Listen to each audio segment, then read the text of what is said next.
E agora, né?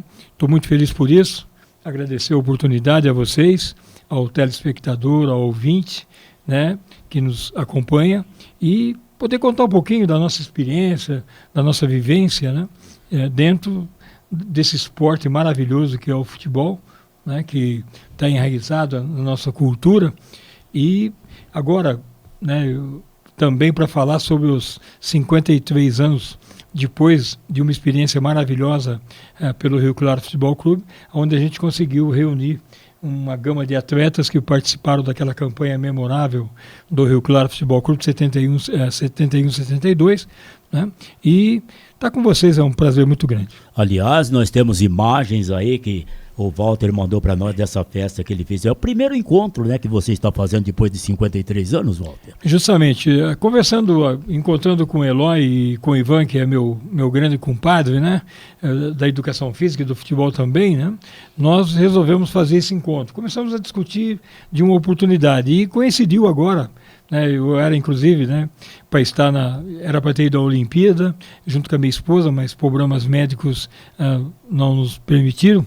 Então a gente resolveu fazer essa festa sexta-feira passada, né, que foi uma coisa linda, maravilhosa, poder reencontrar depois de 53 anos esses jovens ex-jogadores. Né? Perdemos alguns, né, alguns não estão bem também, mas é uma alegria muito grande, né, ter proporcionado isso e estar junto com esse povo. Né? E como tem história esse pessoal, né? São histórias maravilhosas, né? Porque cada um, nessa reunião, cada um contava um pouquinho, né? E o Ivan fala uma coisa extraordinária. O Ivan está aí da foto, né? O Ivan falou uma coisa, né? Nós podíamos ter algumas rusgas internas entre nós jogadores da época, né? Mas quando a gente chega numa festa depois de 53 anos, se esquece tudo, né? Com certeza. Fica maravilhoso, né? E agora, com uma tendência, o Ivan é especialista nisso, né? Ele conseguiu fazer o grupo de Capivari, onde ele habitou também, né? Ele fez o do Guarani de Campinas, fez o de Osasco também, do Parque Continental, e agora estamos organizando aqui em Rio Claro, e vamos organizar agora o do Sertãozinho. Legal. Que é aquela turma que jogou com a gente e acabou ganhando da gente, que subiu, né, em 71, né, lá em São Paulo, na Moca, né, esqueci de salientar aqui, nós já participamos da festa do Velo de 100 anos, né? Esse grupo, grande parte desse grupo jogou pelo Velo também. E agora vamos repetir agora os 114 anos, né, do Velo vai ter agora, né? Em setembro já estamos intimados a participar também. Que legal. Ademir Sartori, que também viveu uma boa parte da carreira do Walter Gama, com certeza também é muita alegria recebê-lo por aqui, né, Ademir? Bom dia, prazer tê-lo conosco. Bom dia, Nascimento, bom dia, Murilo, bom dia, Marcos, bom dia, professor, bom dia, Walter, né? A gente tem de vez em quando se encontrado e conversado a respeito muito de futebol. Walter, o que me chama a atenção duas perguntas de uma só depois. O que me chama a atenção é que a grande maioria desses jogadores que participaram dessa festa do Rio Claro participam da festa do Velo porque foram também jogadores do Velo, né? Tanto jogaram quanto no Rio Claro, quanto jogaram no Velo. E fizeram excelentes trabalhos, tanto no Rio Claro quanto no Velo. Ainda nós vamos conseguir ver esse tanto de jogadores de Rio Claro, oriundos de Rio Claro, defendendo as duas agremiações de Rio Claro, Walter? É uma pergunta de mais interessante, né? E eu gostaria de frisar aqui, vou aproveitar essa oportunidade. Eu, enquanto jogador, preparador, técnico e dirigente também, que eu fui manager nas duas, hipoteticamente, tanto no Rio Claro quanto no Velo, devo ter sido o vinculador de maiores jogadores de Rio Claro nas duas equipes.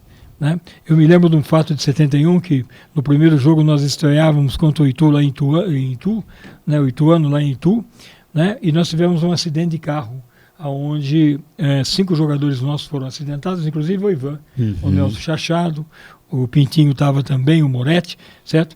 E aí nós tivemos que adentrar 5 jogadores de Rio Claro, Marcão, Coton, Dica, né? Grifu, Ico. Então, o que acontece, na verdade, é que por circunstâncias imediatistas, isso é um fato, né, muito lógico no futebol, e pelo resultado, nós não estamos tendo mais essa oportunidade de ter esses meninos de Rio Claro, porque Rio Claro é um celeiro de jogadores. Rio Claro está aí, né, em várias oportunidades nós tivemos grandes jogadores, né, de Rio Claro que trabalharam fora, que jogaram fora, né?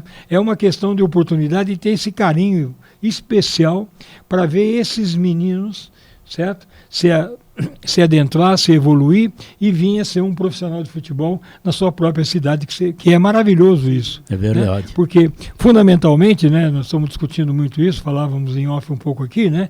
O que falta hoje, na verdade, né, é a camisa. Né? O jogador hoje, por circunstâncias de informação, uma série de fatores, né, não inerentes à sua profissão, ele está desvirtuando um pouco o fato. E a relação da camisa... Então ontem, por exemplo, naquele quadro maravilhoso das nossas meninas tirar o bronze olímpico, né, na ginástica, né? Todo mundo chorou, eu inclusive com a minha esposa na minha casa, certo? Isso é camisa, isso é sentimento.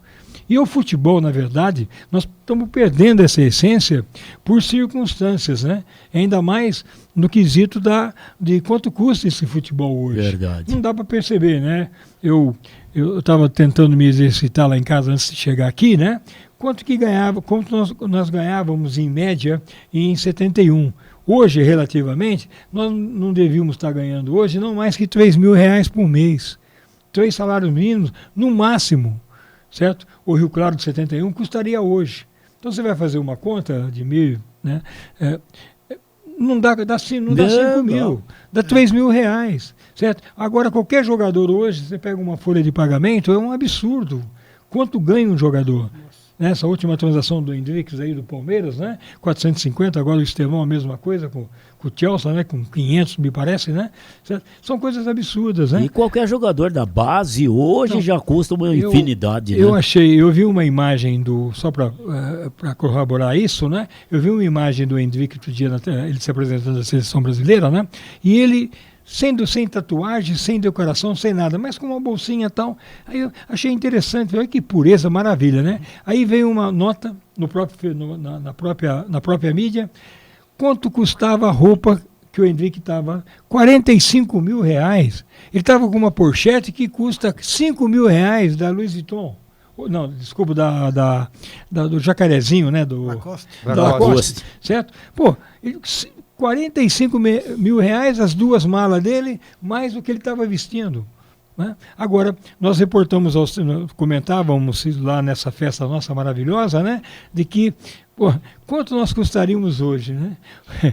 Aí você pega um zagueiro que nem o Rubinho Pinhatti, né? Um monstro de jogador, pega um Eloy Roatti, certo? Pega um Hélio Sacconi, pega, né, um Jair Rosa, pega um Pintinho, pega o Edson Dourado centroavante. Porra, o Ivan, Norival, pô, jogadores que hoje estariam em qualquer time. Porque além do fato, é aí que está a questão importante, né? Além do fato de eles como atletas ter uma parte genética, uma parte de ambiente muito preponderante pro futebol, eles tinham também a camisa. Eram jogadores de camisa, né? Eu costumo dizer, né? O Bertinho, meu cunhado, né, gêmeo da minha esposa, né? Ele foi 10 anos titular do Velo Clube Rio Clarense. Inclusive faz o gol da abertura contra o Palmeiras lá, né? 4-1 para o Palmeiras, certo? A torcida, nos finalmente do Berto no Velo, a torcida não podia ver o Berto, de tanto vê-lo, certo? Mas o interessante é que nenhum técnico que passou pelo Velo conseguia tirá-lo do time, inclusive eu como treinador. Eu fui treinador e o Berto na série de Djalma Santos, que nós fomos campeões, o Aníbal vai embora, eu fico de técnico, né? Substituindo, eu não consegui tirar o Berto também, porque ele era tão importante taticamente para o time que a gente não conseguia, mas são coisas da bola, né? É verdade. Murilo, fique à vontade, bom dia. Prazer tê-lo conosco. Todo meu prazer, Narcissa, bom dia aos que nos veem, nos ouvem. Ademir, satisfação tê-lo aqui, Sr. Walter, poxa, um momento que temos certamente que aproveitar, né? Ao máximo. Eu gostaria de enaltecer esse tipo de ação, né? Que é muito importante, de valorizar, né, o passado, de trazer à tona figuras históricas, figuras importantes, né, que fizeram a diferença na história do clube, e é algo que a gente vê cada vez mais se perdendo, né? Não há valorização daquilo que passou, de feitos passados, né, de conquistas que um dia foram de suma relevância, que hoje são muitas vezes até renegadas, né? Pessoas tiram sarro, não valia nada, título por fax, esse tipo de situação que a gente observa hoje, né? A supervalorização daquilo que a gente constata atualmente, em contrapartida, desvalorizando feitos de jogadores extraordinários, equipes históricas, enfim. Eu gostaria que o senhor falasse um pouquinho a respeito, porque esse tipo de ação tem, na minha concepção, de ser enaltecida, né? Porque cada vez mais a gente vê se perder esse tipo de situação, porque, infelizmente, o senhor talvez concorde, o nosso país é um país sem memória, né? É um país que não valoriza aquilo que é seu e supervaloriza aquilo que é oriundo de fora, enfim. A gente percebe isso cada vez mais deteriorando certas coisas. Eu gostaria que o senhor falasse um pouquinho a respeito. Eu acho extremamente relevante e importante essa colocação sua, pelo fato, essa é a razão desse movimento, Sim. de nos vermos e nos valorizarmos hipoteticamente sobre isso. Porque sem biografia você não anda, sem história. Perfeito. Quando eu encontrava na rua de bicicleta, na Avenida 1, aí, em vários lugares da cidade, João Reder Neto, o Tigre, certo? Primeiro decatleta do Brasil, um monstro, né, que leva o nome lá, justamente lá do Centro Social, né? Pô, até me arrepiava. Porque, pô, um homem que, para treinar, treinava contra a locomotiva de trem aí, na estação aí, o pai dele tinha um negócio de álcool na esquina da 7 aí, ele apostava a corrida com a Maria Fumaça, certo? Fez a primeira pista de atletismo de Rio Claro foi construída no Velo. João Reder e o irmão dele, seu João Reder, fizeram essa pista na enxada, no Velo, certo? Pô, isso é um exemplo maior que isso, e nós não estamos perdendo essa essência. Sim. Então, a razão desses encontros, né, e a gente vai caminhar, falar em off aqui com vocês, né, para ver se a gente consegue que tanto o Velo Clube como o Rio Claro Futebol Clube valorizam os seus ex-jogadores, né, para não acontecer fatos desagradáveis que aconteceram agora recentemente, inclusive quando o Velo sobe agora, de jogador que, né, subiu com o Velo, um jogador famosíssimo, melhor até nem omitir o nome, mas não conseguiu adentrar o estádio, certo? Então são coisas que a gente sente muito isso. Eu falava para vocês também a respeito, eu brigo já há tempos isso, parece que agora tem uma luzinha aí, né, com esse museu maravilhoso que nós temos aqui na Avenida 2 Carro 7, de fazer um memorial de esportes em Rio Claro. O acesso que tem hoje, o Memorial do Pacaembu, certo? Que é extraordinário, né? É uma coisa maravilhosa, né? É só ir lá copiar algumas coisas. Nós tentamos fazer alguma coisa no arquivo municipal. Lá no arquivo tem bastante coisa. Eu, inclusive, comecei a tentar escrever a história do futebol de salão de Rio Claro e comecei a gravar alguns ex-jogadores famosos. Então, antes que eles falecessem, eu consegui gravar, né, infelizmente, né, Jatubá, o Plínio Roverati está vivo ainda, e a última gravação que a gente conseguiu fazer, pouca gente sabe disso, né? Sabe de todo o seu contexto político, que o Dr. Álvaro Perim, ele foi eternamente o presidente do ABCD Bandeirantes, né? Ele era louco em esportes, né? Tanto é verdade que ele faz a Avenida Rio Claro e constrói o estádio municipal, né? Álvaro Perim. Né? A última gravação que nós fizemos inclusive no escritório de advocacia dele, junto com o filho dele, né? Nós gravamos, está gravado lá no arquivo, certo? Uma fala do Dr. Álvaro Perim.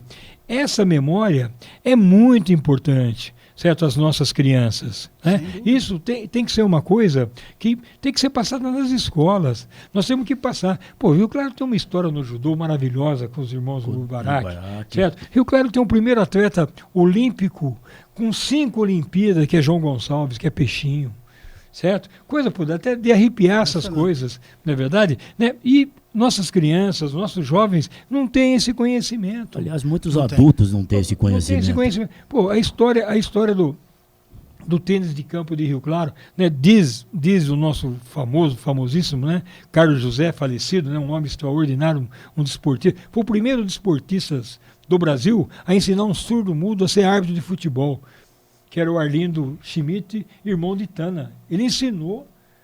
Imagina você ensinar um surdo-mudo a apitar jogo. E cheguei a acompanhar ele apitando o jogo. Carlos José tem a história do futebol de salão. Eles jogavam tênis, ping-pong na SDD Cidade Nova, na Rua 1, né? E aí né? Antes de começar o ping-pong deles, eles começavam a chutar a bolinha do ping-pong. Até que um pisasse na bolinha e a bolinha não pulava mais, né? Acontece que daí, para a história do futebol de salão, ele inventou uma bola, botou uns bagulhos dentro de um capotão de bola de futebol, certo? E começaram a chutar essa bola nos ginásios de esportes. E ele confecciona, apoiado pelo Café Expresso, pelo Sebastião Schmidt, o outro extraordinário desportista de Rio Claro, o Tana, né? Um monstro, como atleta, como dirigente, cara fenomenal, certo? Começaram o futebol de salão em Rio Claro. Saiu a história do futebol de salão de Rio Claro, que aí pega o Bandeirantes depois, que é um segmento do Café Expresso, né, junto com o Café Expresso, faz 50 partidas invictas contra Palmeiras, Corinthians. Então, são histórias, né, que infelizmente os nossos jovens não têm, né? Não. Mas bom, nós vamos ter, se Deus quiser, vamos trabalhar em cima disso ainda. Resta um pouquinho ainda do nosso voluntariado para ver se a gente consegue esse memorial e essa valorização dos ex-jogadores, né? Né? Depois vamos dar a palavra para o presidente do Velo, o Breda, né? Tenho certeza que o Breda vai apoiar isso, certamente. Como já o presidente do Rio Claro, já está apoiou-nos. Era para estar na nossa festa, não pôde por compromisso, mas mandou a bandeira, tudo que está aí na foto, certo? Mas muito boa essa colocação. É muito importante, né? Essa Lógico, valorização. E como é importante. Não pode se perder no tempo, simplesmente, né? É verdade. Deixa eu mandar um abraço aqui para pessoas que estão acompanhando nosso programa lá em Santa Bárbara do Oeste, seu Manuel Faustino de Brito. Inclusive, ele tem o filho dele que joga futebol também, está sempre acompanhando nossa programação, está parabenizando o Walter aí pelas informações a respeito do esporte de Rio Claro. Pablo Leonardo Gouveia está por aqui, o Agostinho Flores, o Maurício Pinheiro, diz o seguinte: nome forte do futebol em Rio Claro e no Brasil inteiro. Desde criança ouço este nome no futebol em nossa cidade. Joel Dionísio, aqui de Rio Claro, aliás, o Márcio está dizendo o seguinte, que o futebol daquela época era lindo de assistir, diferente de hoje. Aliás, eu gostaria de fazer essa pergunta para o Walter. Qual o paralelo que ele traça entre o futebol que ele viveu e o futebol que nós estamos vivendo? Ele já deixou mais ou menos entre linhas aqui o que é aquilo que acontece hoje no futebol. Nós vamos fazer mais um intervalo e a gente volta já para o Walter responder essa pergunta para nós. Muito boa essa questão. Estou me sentindo aqui um pouquinho na Jamaica, porque aqui no Brasil, infelizmente, né, o título não tem muita relevância. Exatamente. Né? E eu estou me sentindo na Jamaica, porque na Jamaica é sempre doutor, né? Perfeito. Obrigado pela deferência. Mas é o seguinte, eu vejo esse processo evolutivo do futebol, né? O futebol demorou mais de 100 anos para ser terrorizado, hipoteticamente. Né? Inclusive, eu sou um dos baluartes há 20 anos atrás, quando começo o meu estudo de pós-graduação, né, traçando o perfil de quem é esse jogador de futebol, começa a se terrorizar isso. Então, o futebol hoje ele está muito terrorizado. Né? Consequentemente, existe um processo nessa função de uso estatístico de espaços. Então, futebol 100 por 70, um campo, 7 mil metros quadrados. Quem ocupa melhor esses espaços é o que supostamente já leva vantagem. Aliado ao fato que com aquela filosofia europeia, né, de Guardiola e companhia do tic-tac, quem mais fica com a bola, né, quem mais toca na bola, é o que relativamente... Então, o futebol se tornou um mecanismo automático de ida e de volta, é preenchimento de espaços. Quem preenche melhor os espaços, então um time perde a bola, é natural que esse time venha todo para trás, né, para depois retomar essa posse de bola. Porque o futebol, teoricamente, ele tem 3 momentos fundamentais. Eu não tenho a bola, eu tenho que defender, agarrar a bola. A partir do momento que eu tenho a posse de bola, né, nós só tínhamos até então uma teoria de atacar e defender. Eu defendo, pego a bola e vou atacar. E aí o nosso grupo de estudo, né, René Simões faz parte também, a gente colocou, eu defendo, agario a posse de bola, eu tenho que criar. Eu tenho que passar, eu não posso errar. Então defender, criar e atacar, certo? Consequentemente, hoje os times, fundamentalmente, com a evolução da fisiologia, de todos os aparatos que cercam o jogador de futebol, né, o jogador hoje ele é muito bem preparado.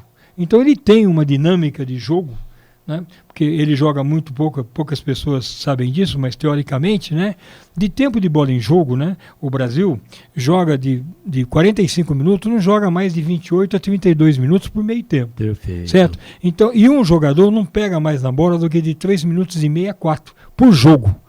né, em 90 minutos. Então, o que acontece? Não se tem o direito de errar, né? Tem que se acertar. Então, esse processo é um processo que tirou um pouco do brilhantismo, né, do futebol criativo, solto, light, que era de antigamente. Antigamente se marcava com distância, né? Até aparecer esse danado desse número 10 que está na camisa nossa aí do melhor dos melhores, né? Nosso amigo pessoal, graças a Deus, que Deus o tenha, né? O rei, né? Certo? Aparece o rei e se cria o frentista. E aí já se começa a jogar com dois. Um na cola e um na sobra. Certo? E aí se pega outros técnicos e põe 2 na sobra. É o fato, por exemplo, na última Copa da Rússia que a gente viu, né? O Neymar que é brilhante, sem espaço para jogar, porque vem Coutinho, né? Vem Felipe Coutinho na área dele, traz o marcador junto, vem o Marcelo lateral esquerdo para a área dele também, diminui o espaço em vez de deixá-lo simplesmente só com o marcador e com a sobra, seriam só 2. Não, mas vem 5 numa zona. Então, ficou uma questão de espaço. Então, antigamente nós tínhamos, né? Agora, é um ledo engano, discutimos muito isso na nossa reunião do dia 26 agora, né? Nós jogaríamos hoje? Jogaríamos. Eu acho que jogaríamos. Por causa da técnica. Porque o futebol é um gesto técnico. Lógico. Sobretudo, né? Qual que é a coisa mais simplista do futebol, teoricamente falando? O que é o futebol? É a relação do homem com a bola. Como é no voleibol, como é no handebol. É a relação do homem com a bola. Se isso é verdade, é uma técnica, certo? E uma técnica, ela faz parte não da capacidade, mas da habilidade. Ela depende exclusivamente de repetição. Né? Teoricamente falando, cientificamente, isso aí não é meu, né, da escola da Alemanha, certo? Um dia que um jogador de futebol fica sem tocar numa bola, sem petecar uma bola, sem passar, sem cabecear, ele perde, supostamente, isso foi medido cientificamente, 1% de forma dia. Ele se machuca, ele fica 10 dias, ele perde 10%. Agora, tem uma vantagem, ele tem sinapse. Ele aprendeu isso e isso está retido no cérebro dele. Ele volta muito mais depressa que um cara que nunca jogou. É que nem andar de bicicleta, você nunca desaprende, Nunca né? desaprende. Perfeito. É a correlação perfeita, certo? Então, o que acontece? Às vezes, né, e a gente tá vendo isso, né? Quem está instrumentalizando não tem esse conhecimento básico para repassar isso. Né? Você quer virar jogador de futebol? Você tem que dormir com a bola, meu filho. Não tem jeito, a bola é seu travesseiro. Por que o Michael Jordan dava 3.000 arremessos? Por que o Oscar Schmidt é o monstro que foi? O Oscar chegou a afirmar, né, que ele dormia com a bola. Eu catei bola para os caras antes de Indianápolis, uma semana antes. O meu orientador era Valdir Barbante, preparador físico da seleção. Eu vou estar com ele no ginásio do Sírio, eu fiquei com dó do meu orientador, fui catar a bola debaixo da cesta para o Oscar Schmidt. 3.000 arremessos. Depois, meio-dia terminou o treino, era 3 horas da tarde, nós estávamos na quadra. E uma senhora com uma criança no colo na arquibancada, uma moça, chorando. Aí que o Oscar se tocou, o filho dele estava sem mamar, sem comer, que ele tinha que ir embora. Tamanha concentração ali, né? E o que deu? Dá no que dá. Certo? Então, essa concepção, Nascimento, é uma pergunta muito interessante, né? O que se mudou, né? Mudou, né, a cientificidade. Nesse primeiro momento, eu acredito que esteja atrapalhando um pouco, sabe? Pelo fato de que quem está instrumentalizando... é aí que mora o segredo. Quem está repassando não tem essa... né? O ex-jogador, por exemplo, que é um técnico, o cara que jogou tudo, né? Você vê a distância que tem de Guardiola com os outros técnicos. Né? Aí você pega a história do Guardiola, eu já li uns 3, 4 livros dele, né? Com quem que ele passou? Ele só trabalhou com um monstro. E ele foi um puta jogador. Certo? Aí você pega, foi jogador de Cruyff, porra.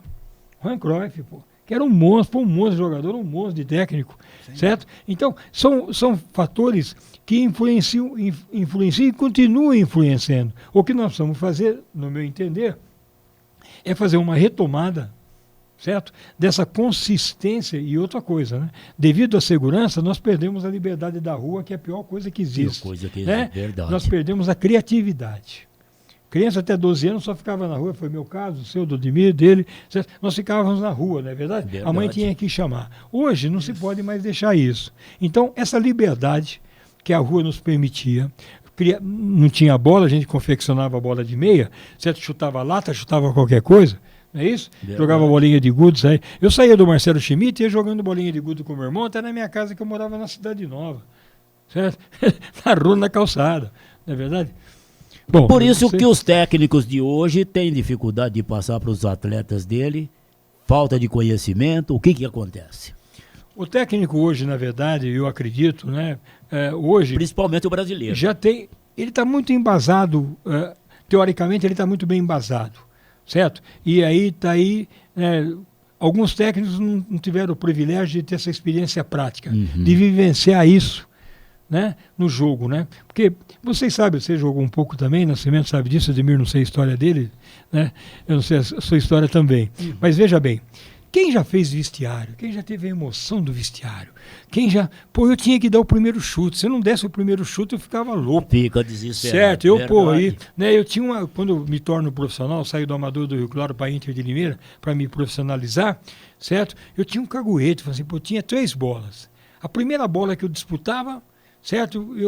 Se eu ganhasse a bola bem, maravilha. Se eu ganhasse a segunda, maravilha. Aí eu jogava na técnica. Mas se eu perdesse as 2 primeiras, ou uma das 2, aí eu já começava a dividir, porque eu era um jogador bravo, forte, né? Treinava muito, né? Certo? Então, eu tinha um vigor físico e era um cara grande pela época, 1,80 m pela época é grande, né? Certo? Pô, e aí eu jogava bravo mesmo.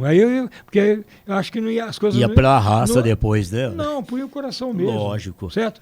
Inclusive, eu brincava com os meninos aqui lá da festa nossa, dia 26, né? Certo? Com o Eloy principalmente. Ó, eu tenho uma coisa, né? Eu chutei com a aguinha 80... Quem fez foi o seu Neucil Paulito, que fez essa estatística minha pelos jornais. Eu fiz 80 jogos, oficiais e não oficiais, pelo Rio Claro, e fiz 19 gols pelo Rio Claro, né? É uma marca, relativamente, né, que a pessoa assim, pô, parece brincadeira, né? Mas você jogar 80 jogos oficiais e não oficiais, né, é uma coisa assim, é um dado, É verdade. né, relativo E outra, você não era um jogador de frente, de fazer gol, né? Você era um jogador dali de criar a jogada, né? Eu começo. Até que fazer eu era muitos centroavante, aí vim vindo para trás, porque É. cresci muito e me tornei um salonista na frente, né? Aí vim para trás, né? E aí, né, eu brinquei com ele, inclusive, né, para Eloy. O Eloy era um talento emergente, né, em 71, né? Nós vamos buscar, na zaga estava eu e Eloy no começo. Aí o meio de campo nosso não estava muito bom. Né? Aí eu peguei, me lembro muito bem, eu fui no banco aqui da Rua 4, com a Avenida 2, onde o Rubinho era na caixa, fui buscar o Rubinho. Rubinho, mas eu não posso treinar, tá? Não, vamos fazer o treino às 6 horas, das 5h30 da tarde, para você poder treinar. Certo? Pô, tudo bem, e agora? Onde vai o Eloy emergente? Falei, não tem problema, eu vou de volante. Aí formou, tá aí a fotografia, né, lá. Esse time aí, Hélio, Patini, Beccaro, Rubinho, ali eu estou de zagueiro. Nesse jogo eu estou de zagueiro, mas ali o Eloy não está nessa foto aí, né? E o Grifu na lateral esquerda. Mas ali o time certo é Rubinho, Eloy, né? E Ico, né? Patini, Hélio, Patini, Rubinho, Eloy e Ico, né? Depois eu e Jair Rosa, depois Pintinho, né? Isso. Pintinho e Norival. Pô, Norival é um monstro também, né? O Edson Dourado... O Norival é vivo ainda, né? Não, falecido. Infelizmente, naquela foto ali, tem uma outra foto que ele já mostrou, que tem o mascote, né? Que é o Marinho Vassolé, né? Incrível, o Marinho. Incrível que os dois estão mortos, né? Já tá morando o em Marinho- Walter, eu- uma coisa, eu sempre bato na tecla que eles fizeram um caminho reverso no futebol brasileiro. Em vez do europeu copiar o nosso futebol, nós acabamos copiando o jeito de jogar do europeu. Isso acabou com o futebol brasileiro, Walter? Isso acabou com a criatividade daquele jogador que a gente tinha no campo de jogo? O Max Alberton está por aqui também. Bom dia, gostaria de perguntar para o Walter Gama qual clube que ele teve mais emoção quando jogou, Velo ou Rio Claro? Qual torcida era mais fanática para você? Pergunta para colocar ele esnucado. Ele quer Quer esnucar você, viu, Walter? É terrível essa controvérsia, né?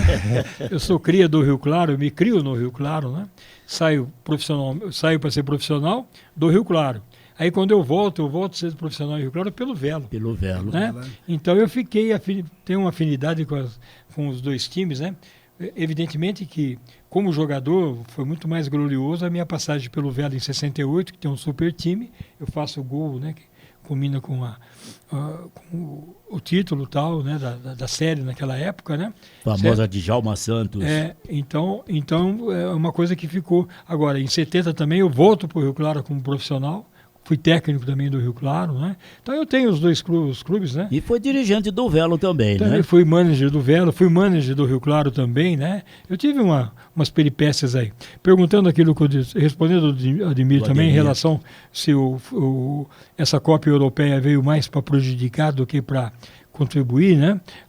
Para acrescentar, né? Eu acho que é uma questão de visão, de ótica, sabe, Ademir? Né? O europeu, ele joga pela preservação da bola, ele joga pela efetividade de não errar, certo? Ele joga por scout pessoal, ele joga para não errar. Então, é uma coisa que, né, a cientificidade trouxe para o futebol, e isso aí, evidentemente, influencia muito no jogo, né? Mas você pega um Palmeiras, por exemplo, você pega um Botafogo de hoje, você pega o Flamengo agora, que o Tite está se criando também, você vê que o brasileiro, com esses importados que tem aí, né? Nós estamos com vários importados aí muito bons, né, jogando no Brasil, que estão acrescentando, né? Estão evoluindo bastante, né? Ajuda muito isso. O que está faltando, na verdade, né, que na minha concepção, quando eu vejo as categorias de base na televisão, é essa criatividade, né, de um jogador de meio já sair, ele sai do sistema defensivo, passa pelo meio campo e vai ao ataque, ele já sai querendo passar, certo? Ele não sai querendo, né, fugir com a bola como o Estevão do Palmeiras faz pela direita, como o Hendrick faz também em qualquer posição de jogo que ele pega a bola, certo? Tem um argentino no Corinthians que é muito bom nisso também, né? O Garro. O Garro, né? Certo? Então são jogadores, né? E um outro, para ilustrar bem o que você está colocando aí, né? Só você ver a leitura do jogo do Ganso, né? O Ganso dá a impressão que ele passeia no campo, né? Agora o Ganso, ele se torna... ele é um cara que joga muito fugindo da marcação.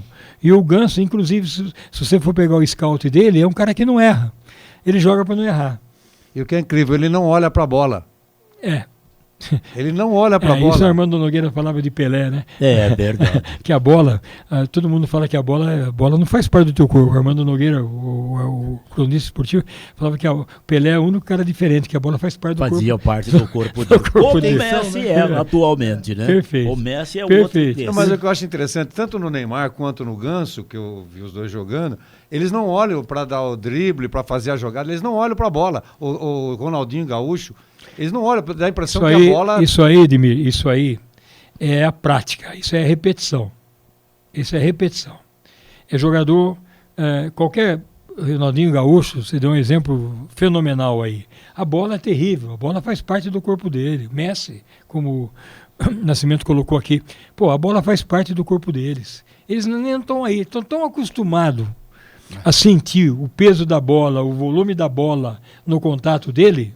Imagina ainda se não tivesse chuteira, né? Fosse com a pele, como é o basquete com a mão, a tesão da mão, certo? Do tato. Né? Imagina se não tivesse a chuteira ainda. A chuteira hoje ficou bem melhor do que as antigamente. Por isso que afinaram a chuteira, por isso que tiraram o peso da chuteira, afinaram a chuteira, para ter esse contato, essa sensibilidade. Né? São coisas extraordinárias, né? Que você vê, né? Ontem aquelas meninas nossas lá, né? Meu Deus do céu. Na ginástica, aquela menina na barra, né? E ouviam o que elas disseram, que o trabalho que elas de anos e anos para chegar nisso, né? Você sabe o que me chamou mais a atenção disso tudo? Que normalmente a gente pensava, só cortando assim, né? Olhava para a ginástica, meninas de 18, 16, 17 anos. Tem uma do Brasil lá, a Jade, 33 anos, e fazer o que ela está fazendo, gente. Desde quando que ela está nesse trabalho? E fazer o que ela está fazendo. Se vocês perceberam ontem na transmissão, quando aparece a escolinha do Flamengo, perfeitamente, aquelas crianças lá, certo? Nós tivemos aqui, né? Pena que se perde as coisas, como você falou lá, historicamente falando, né? Rio Claro sediou 2 campeonatos mundiais de ginástica, aqui com Fernando Brochado. Nós temos um ginásio na Unesp, da educação física, de ginásio, que custa horrores, certo? Só que nós não temos uma mão de obra hoje, nós não temos mais Fernando Brochado nem Mônica Brochado para fazer essas crianças. Falta o orientador. Não tem um professor, eles se aposentaram, acabaram indo, perdeu. Não deu sequência no trabalho. Perdeu, né? Falando em histórica, né? Nós tínhamos aqui um departamento aqui de idosos aqui na Unesp, aqui no nosso curso de Educação Física, nós chegamos a ter 4.500 alunos no programa de Alzheimer e de Parkinson, Nós não temos mais isso. Nós perdemos. Nós temos que resgatar isso. É esse resgate. Quando a gente traz o curso de Educação Física para Rio Claro, né, graças a uma ação extraordinária do José Lenco de Magalhães, prefeito, né, e eu como diretor de esportes, que a gente conseguiu trazer esse curso para cá, certo? A ideia era essa, que nós fôssemos privilegiados com esse... Num determinado momento, nós tivemos isso. Pô, nós saímos, eu sou diretor de esportes e turismo de Rio Claro, quando eu entro, nós tínhamos 300 alunos na prefeitura. Nós saímos com 10.500 alunos em escolinhas. Né? Terminamos a piscina lá, a Herta aquele lá, que estava parada, né? Íamos fazer a caixa de salto lá, não deu certo. Né? Então, são coisas, nós temos que resgatar isso, nós temos que ter uma política pública, porque a política pública de esportes, ela é um veículo preponderante na educação das nossas crianças. Nós precisamos disso. Nós vamos temos que retomar com jogos infantis. Pô, nós temos que ter isso, campeonato colegial forte. Verdade. Pô, nós temos que ter de novo o Rabassa da vida aqui, né? Campeão colegial de 200, 400 metros a nível nacional. A Carla Tiene no tênis. Pô, temos que ter, né? Aldinho Colabone no basquete, Pimentel no basquete. Pô, né? Muito bom, então chegando aí ao finalzinho do nosso programa, tem uma pergunta aqui do Pablo Leonardo Gouveia. O Kaká foi o último meia diferente? Não, nós temos o Ganso, hoje você acabou de mencionar aqui, né? Kaká foi um meia que não era armador. Não era meia clássico, né? Um meia 8, atacante. Um 8 como o Renato Pé Murcho, né? Supostamente como o Zico, né? Né? Supostamente, porque sim. Zico, Zico a distância é muito também, grande. Mas o Kaká, ninguém ganha uma bola, o melhor do mundo de graça, né? A pergunta que ficou no ar ainda, do Edson Augusto e do Toninho Ipeúna. Gostariam de ouvir. O Edson Augusto é meio covardia falar, inclusive está nessa festa nossa aí, né, tá com a gente desde o Dente de Leite, né, um monstro, né, um professor de física, um menino extraordinário, né, e Toninho Peúna foi uma surpresa, né, no futebol rio-clarense, né, ele não brilhou tanto no Velo, mas brilha muito, ele sobe o Taquaritinga, né, eu estava contra pelo Mojimirim, inclusive, que faz um gol de falta, Toninho Peúna, certo, um belíssimo jogador, um vigor físico extraordinário. Se tornou dançarino depois, né? Um homem da... Virou pé de valsa. Um homem country. Muito bem, são 11h59. Se o Walter ficar aqui e a gente tivesse tempo à vontade, nós íamos passar a tarde inteira falando de futebol aqui, porque tem muita coisa que a gente poderia fazer pergunta para o Walter, que é aquilo que eu disse na abertura do programa, né? É um expert no assunto, é PhD em futebol e esportes com toda certeza. Walter, ficamos felizes de poder conversar com você e esperamos que você volte outras vezes aqui para a gente falar de esportes. Eu agradeço e me desculpo com os meus parceiros de 70, 71, que falei pouco deles, né? Mas eu quero testemunhar aqui de público a eles que foi um coração... Foi uma das maiores alegrias que eu tive na minha vida, como foi os 100 anos do Velo também, né? Participar dessa festa e esperar que a gente consiga fazer um segundo encontro maravilhoso como foi o primeiro. Muito obrigado por vocês, viu?